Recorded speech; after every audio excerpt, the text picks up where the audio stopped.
Noah Zoro. How strong is he? After the recent chapters in Wano, I think we need to reevaluate where his position is, because I feel like no one knows where he is. So Zoro's always been a beast, but after the time skip we haven't really seen much of what he was doing. He hasn't really been challenged throughout the whole of the new world. We've just seen bits of him. We've seen him fight enemies, we've seen him go up against Pika, we've seen him go up against Killer, Hawkins, but we never really got a true full out battle. We still haven't really got that. We've been getting more beats recently and we just need to go through them. So we saw him with a Seppuku blade and he just cut down the building easy without even looking at it. We've seen him do his dragon rope twister, take out all the samurai. Like, he's been putting in work. He recently received Enma and that was like a huge buff to his power. Like, his attack potency has gone up. And Zoro versus Kaido, this is like the biggest theory right out now. Yes, I am a true believer of the ZKK. Zoro kill Kaido, it will happen. We just need to get there. And we've seen him confront Kaido, which many Sanji fans, let's just be real, they were doubting this, but we see him and we see Kaido, and Zoro has just been putting in the fear of God into these Yonko. Big Mom is like, whoa, Kaido, dodge! Like, Kaido, the suicidal guy, the guy who was planning to die. He's like, no, I want to live. This is what Zoro is doing. He's got these men on the ropes. And we've seen Zoro, he uses his Firefox style. He learnt that from Kinemon. We saw he can cop Big Mom's attacks easy. So that's another buff. Enma, this is all Zoro strength. I know there's like been hints about Odin, but I think that we could talk about that another time. Right now, Enma just gave Zoro a really big buff in his attack potency. I mean, he cut off the head of Onigashimo's head, which is like, I think that's like an island level feat. So massive. Even though he did miss, we'll get him. Kaido just got lucky. You know, Zoro just was stunning to make sure Kaido was know the levels. And then he gave him that black rope dragon twister. And Kaido was like, he felt it. He was just feeling the wind. Like, he tried to do his own wind, but Zoro was like, nah, I can do that with my own swords. Kaido, I'm not seeing in dragon form anymore, because this is just putting me in the position to just get wrecked. That's what Zoro did to this man. Like, Kaido's in fear. I know he's scared. You have to go back to his hybrid form.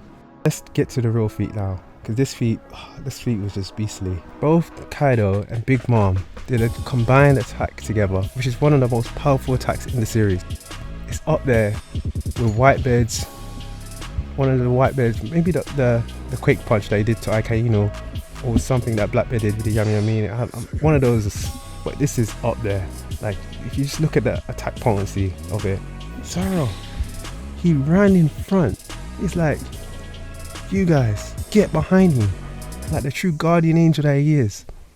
And then the rest of the worst gen was just in awe. Like, look at Kid, he was like, this is my Lord and Savior Zoro. As he should. Roanoa W Zoro only takes dubs out here. And he blocked that shit. And then just before the last hit was gonna get him, Lord got him out there, but this is still a massive feat. Probably the best durability feat he has. And everyone else who was downplaying before, there's guys out there who kept saying that Zoro surviving Kumo was plot armor. No, stop. This is like confirmation that Zoro is a beast. He's a tank. Stop that nonsense. I don't want to hear it. And you know what impressed me the most? It wasn't even that Zoro blocked this attack. It was the fact that he carried on going. Like, if he just was knocked out, I would have been like, okay, that's good. You know, he did his thing. But he was up and he was carrying on, teaming up with the rest of the Supernova to take out Big Mom. I was like, hey, my boy, this is my goat right here. Keep going. I was like, yo. And he took out Prometheus. He got Big Mom sent out of it. And like, he's really showing that the people who kept saying Luffy equals Zoro aren't so delusional. Like, I'm starting to see it and I'm like, oh, maybe I was sleeping on Zoro a bit.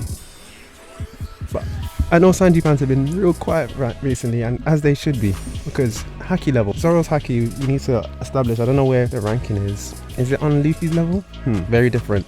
I'll probably give Armin Haki to Zoro. I think he might, I don't know, they're good in different areas. Maybe Dolphy? Maybe Zoro's Haki is on Dolphy's level? Him and Luffy got the strongest attack potency. Honestly, most of Zoro's feats, the only people that I can see that can contend with the stuff that he's doing right now are top tiers. Like, that's where he's at. He's definitely around Yonko commander level. I feel like that needs to be established. Where he is in that ranking, I still need to put more thought into that, but that's where we're going to place him for now. Zoro is clear of Sanji. Sorry, no more Zoro equals Sanji. I don't want to hear it. That after chapter 1009, it's very clear. Zoro is stronger than Sanji. Like, let's get that out of the way. Zoro equals Luffy. That's the new one I want to start hearing about, the monster duo. What's monster duo? Monster duo? Yes, monster duo. Sanji can come back, yeah, if he wants to reclaim his spot. He needs to put more work in, and then we'll help reconvene with another interview and see if he can be back on the squad. But as of right now, nah, it's the monster duo. So yeah, how strong is Zoro? Let me know what you guys think. Do you agree with what I've said? And yeah, catch you guys later. Peace.